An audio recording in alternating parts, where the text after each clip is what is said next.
Message nyo lang sa isa't isa.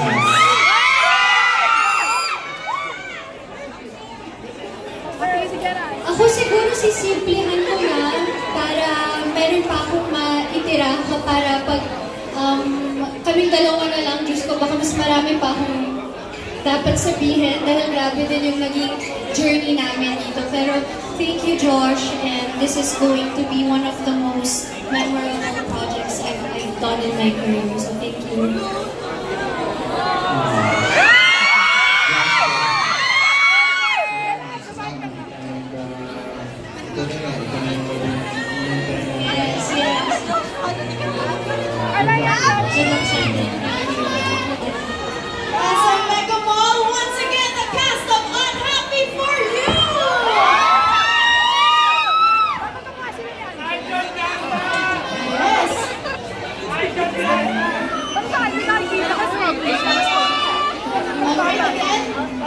Yes, syempre, hingin lang din natin yung